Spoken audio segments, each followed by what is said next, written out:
This is Sanjay Purohit from Sanket Study Center. Today we would like to see paper number 8 of Liberty and section B, basic of 24-25 paper set. This is number 8 of our standard 10, paper 8 of Liberty. Section B we would like to see. Initially, those who have been watching my videos, we concluded last time section B of paper 7. Now today we are going to see section B of paper 8. First question, that is always a 25. 25 is the sum of the root. Sum of the zeros of the root is minus 5 by 2. That is alpha plus beta. And product of the root. Product मतलब के आपका 3 by 2 that is alpha into beta. We have to find out the quadratic polynomial from them. You need to write first of all formula p of x square minus alpha plus beta into x plus alpha beta. Polynomial we would like to find out minus 5 by 2 into x plus product of the root is 2. Hence, x square plus 5 by 2 upon x plus 3 by 2. If we take LCM, then 2 of x square, we have to multiply this with 2. Then 5x plus 3. And if you like to write down k over here, where k is not equal to 0, your 2 will be becoming 0 on going on right hand side. Polynomial. 2x square plus 5x plus 3. Now, number 26. Find the sum and product of the zero of the cubic polynomial. This is something different. You have seen 3x square minus 5x. This is nothing but cubic. ये पहली बार आया है. तो क्या करना है? Find the sum alpha plus beta plus gamma. बराबर? That is equal to minus b by a. Coefficient of this x square is minus 3 and over here, so your alpha plus beta plus gamma, that is equal to nothing but minus 3 by 2. Second one, product of the root alpha, beta, gamma, that is d by a, will be minus d by a. Your d, that is a constant minus a, and your a, that is 2. Hence, your product of the root of cubic is minus 4 and sum of the root is minus 3 by 2. Number 27. Find the roots of the quadratic equation. Root 3x square minus 5x plus 2 root 3 equal to 0. Now you can do by two different methods. One is quadratic formula, general formula, सीधा Archimedes formula, or straight away factorization. Root 3 into root 3 3. Root 3 into root 3 3. 3 into 2. 6 के ऐसे factor निकालो कि आपको 5 मिले होगी minus 3 into minus 2 आपका हो गया 6 and minus 3 plus minus 2 आपका हो गया minus 5. Hence root 3x square minus root 3x 3x I beg your pardon minus 2x plus 2 root 3 equal to 0. What is common between the two? One is x और ये 3 में 2 root 3 होते हैं, तो एक रूट 3 कॉमन, यहाँ से एक x कॉमन, यहाँ से बचा x, यहाँ से 2 रूट 3 में से एक रूट 3 आउट, 1 इज इन, तो x माइनस रूट 3, यहाँ से माइनस 2 कॉमन, x 2 तो गया minus root 3, hence you have 2 roots, x minus root 3 and root 3x minus 2 equal to 0. So one root is x equal to root 3 and one more root x equal to 2 upon root 3. Quadratic में surds लेने की जरूरत नहीं, trigonometry है तो you bound to take surds. 27 के बाद 28. 28 is a question. Find the 11 term. A11 find करना है. What is that? Your AP is like the 10, 7, 4, dash minus 62. And ऐसा पूछा है क्वेश्चन खास पढ़ने का 11 टर्म कहां से फ्रॉम द एंड, तो हम लोग क्या करेंगे पूरी की पूरी सीरीज उल्टा देंगे -62 अब कितने का है? 3 का है, -59 -56 dot dot dot dot 4 7 and the first term become the last term and last term become the first term.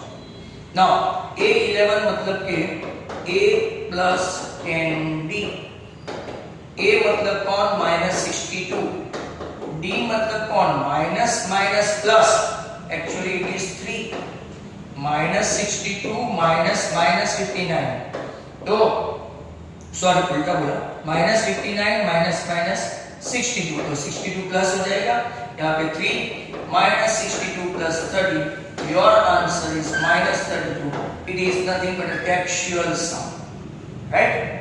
वो भी इलस्ट्रेशन. 29 के क्वेश्चन में क्या, how many multiples of 4 are there between 10 and 250? 10 से लेके 250 तक में मल्टीपल ऑफ 4 चाहिए. 4 1 जा 4 नहीं आएगा, 4 2 जा 8 भी नहीं आएगा. पहला क्वेश्चन आएगा 4 3 जा 12, then 16, then 20 और 250 को 4 से डिवाइड करो तो आपका 2 रिमाइंडर बचेगा, मतलब कि आपका लास्ट टर्म होगा 248. करके देखने का 4 से डिवाइड करो 24, 1 बचा, 4 2 जा 8, है ना? 2 रिमाइंडर बचा, मतलब कि आपका 250 में से 2 रिमाइंडर गया तो 248. Now what is it? 12. What is B? 4. What is AI? 248. What do they ask? They ask how many multiples of 4 are there between, मतलब खाली n ढूंढना है. You got a formula a plus n minus 1 into d equal to an. या तो an equal to this. a कितना है? 12. We don't know this. We do know this, and this is what 248. n minus 1 into 4 equal to a, यहाँ से गया तो 236 हो गया. 236 को 4 से डिवाइड करो तो 4 5 are 20, राइट? 3 बचा, 4 9 तो 59, हेंस आपका जो 60 टर्म टोटल बचेंगे, राइट? 10 से लेके मतलब 250 में जितने भी मल्टीपल ऑफ 4 है वो. Now next question is number 30. Number 30 देखो, 30 में क्या है? If the mid point of the segment Q -6, 7 and R -2, 3 is nothing, this is your midpoint, m by 2, 5, then you have to find out the value of m. Very simple, midpoint की formula लगा दो, x1 plus x2 by 2 equal to midpoint क्या है? m by 2. No need to take this, check कर लो. 7 plus 3 10 by 2 5 आ गया, मतलब ये midpoint है. x1 plus x2 क्या है? -6 plus -2 equal to m by 2. 2 cancel, तो आपका m इक्वल टू आंसर आ गया -6 and -2, that is -8. Your answer is -8. है ना? नाउ नंबर 31 में देखो, इन व्हाट रेशियो फाइंड करना है. तो आपका जो इंटरसेक्शन पॉइंट है या तो जो डिवाइड करता है वो ये -3, 10 है, ये 6, -8 है, बराबर. ये आपका A है, ये आपका B है, ये भी टेक्सचुअल है. आपको फाइंड करना है ratio, that is m1:m2. One more tip over here, no need to go for both the coordinates. एक ही कोऑर्डिनेट में या तो x या तो y आपका m1:m2 आ जाएगा, मतलब दूसरी बार y कोऑर्डिनेट रख के करना मत, नहीं तो वही आंसर आएगा. आपका फॉर्मूला क्या है? तो कि x equal to m1x2 plus m2x1 upon m1 plus m2. Formula लिखना जरूरी है. x is what? -1, m1 into 6 m1, m2 into -3 m2, नीचे m1 प्लस m2. अब ये m1 प्लस m2 यहाँ गया तो -m1 -m2, इस तरफ 6m1 -3 m2. ये इस तरफ लाया तो -7m1 हो गया, और इसको इस तरफ लाया तो -2m2 हो गया. दोनों साइड माइनस माइनस कट हो जाएगा. m1 के नीचे m2 रखो, वो रेशियो कहलाता है m1/m2.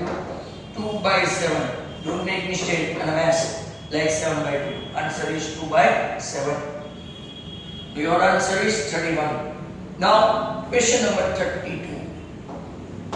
32 को देखो, express the trigonometry ratio cos A, tan A, sec A in terms of, अच्छा क्वेश्चन है, in terms of sin A, terms of sin A, right? Now be careful, यहाँ पे अगर आप लोग देखो तो sin A राइट साइड आना चाहिए। आपके पास एक फॉर्मूला है cos square A equal to 1 minus sin square A। अब हमको टर्म कौन सा चाहिए? तो cos A, तो cos square A है तो इसका स्क्वायर रूट निकालो, तो आपका पहला आंसर आ गया 1 माइनस sin square A। आपका फर्स्ट cos A का हो गया। अब cos A आ गया तो उसका उल्टा sec A आ ही जाएगा। sec A is inverse of cos A, that means ये आंसर भी आ गया आपका 1 माइनस sin square A, बराबर। और tan A है, बराबर, tan A मतलब क्या हुआ? tan A that is sin A upon cos A। sin A आपका पास sin A के फॉर्म में ही लेना चाहिए। cos A जो आपका है वो under root 1 minus sin square A है। Hence it was quite simple, but some of the students they got the prejudice of this sum, that's why they are not doing. Easily you are getting 2 marks for that. Number 33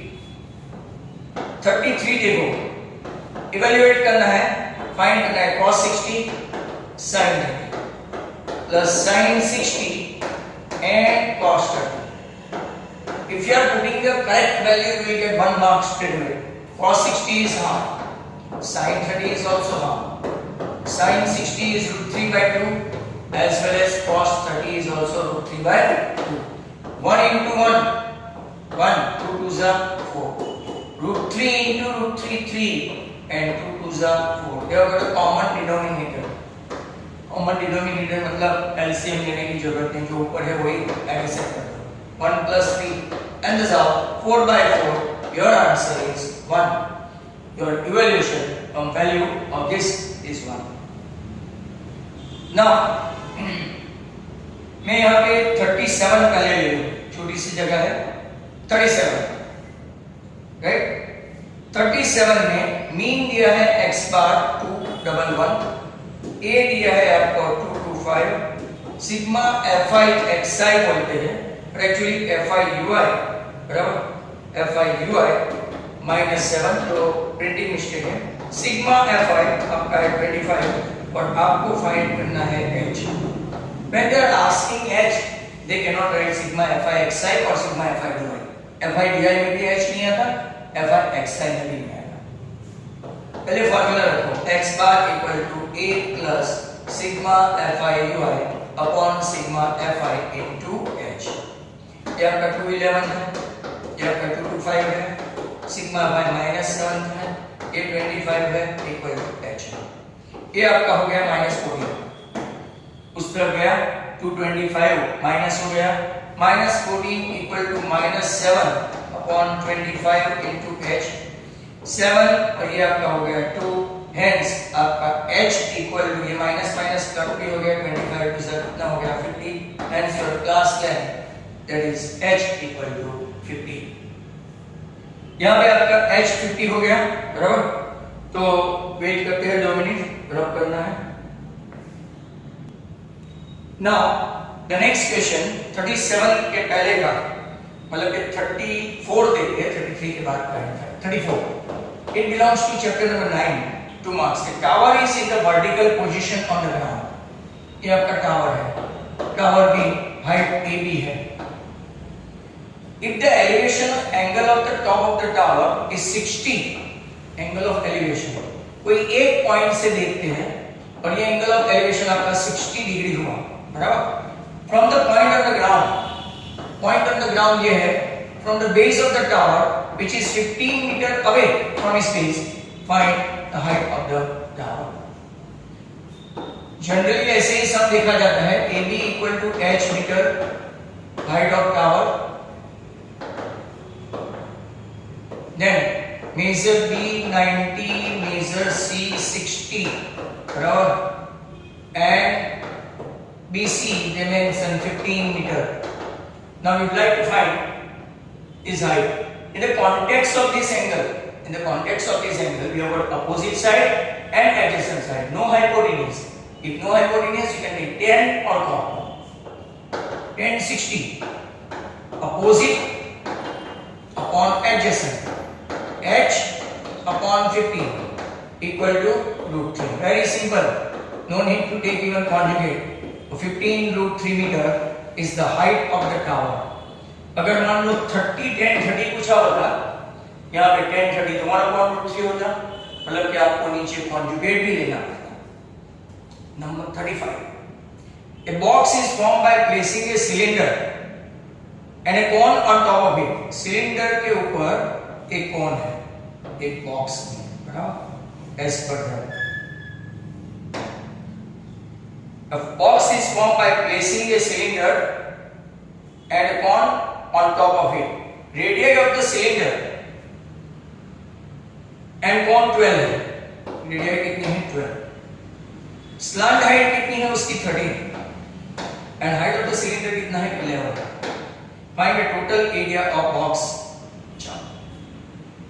यहाँ पे हम लोग लेंगे total area PSA of box equal to हम लोग लेंगे CSA of cone plus CSA of cylinder. Formula आनी चाहिए, ऐसा सब सिस्टमैटिक लिखना है. ये है आपका पाई आर एल, ये है आपका CSA of cylinder मतलब कि 2 पाई आर एच. दोनों की रेडियस सेम होने की वजह से सिंबल भी सेम है. पाई आर कॉमन है, L plus 2 into H है. पाई मतलब they have not mentioned 22/7. Radius है आपका 12, L है आपका 13 और ये H है आपका L13 और सिलेंडर की हाइट है twice H 22. 22/7 into 12 ये हुआ 35 जो 7 के टेबल में मिल गया. 12 5 is 60. 60 into 22 मतलब कि अगर आप देखेंगे तो आंसर 1320. यूनिट नहीं लिखा तो हाफ मार्क इसका भी कट होता है. 1320 सेंटीमीटर स्क्वायर. फाइनल आंसर लिख देने का कि total area of the box is 1320 centimetre. Last question, today's last question. Common plot of a society is circular. Actually common plot of a society कैसा है? सर्कुलर. इसका के पूरा डायमीटर कितना है? पूरा diameter 5.6 metre. If the surface of this common plot to be raised, इसके ऊपर मिट्टी डाल के उसको रेस करना है. मिट्टी डाल के रखते हैं, ऐसा सर्कुलर होता है. सर्कुलर मिट्टी डाल के मतलब वो सिलेंड्रिकल पार्ट हो जाएगा. जैसे कैरम में ये नीचे होती है रेड या तो ब्लैक, ऊपर बनाते जाते हैं तो सिलेंड्रिकल फॉर्म हो जाता है. तो surface area of the common plot to be raised by 25 centimetre. ये मीटर है, डायमीटर मतलब कि रेडियस आपका है 2.8 मीटर और हाइट रेज बाय 25 सेंटीमीटर मतलब कि इसको भी मीटर में कन्वर्ट कर दे तो 0.25. How many cubic metres of soil is required. कितनी मिट्टी ऊपर लगाएंगे तो सर्कुलर ग्राउंड रेज होगा, ग्राउंड खड्डा जैसा होगा, इसको लेवल बनाने का. तो वॉल्यूम फाइंड करना है इसका. Volume of cylinder. Volume of cylinder बहुत अच्छा क्वेश्चन है. ये पुरानी गुजरात बोर्ड की टेक्स्ट बुक है. Pi R square H. Pi R का 22/7, रेडियस है 28/10, 28/10 और हाइट है आपका 25/100. राइट, 0.25 मीटर है ना. अब ये हुआ आपका 7 4 4 और 25 में के 100 गया. राइट, नीचे हुआ 100. 28 तो मतलब कि 616 अपॉन 100 मतलब कि 6.16 metre cube soil required to raise that circular ground into that form. यहाँ पे आपका section B of paper 8 is over. Only 2 remaining, 9 and 10. So if you like my video, then share and subscribe my channel. Thank you very much. Goodbye.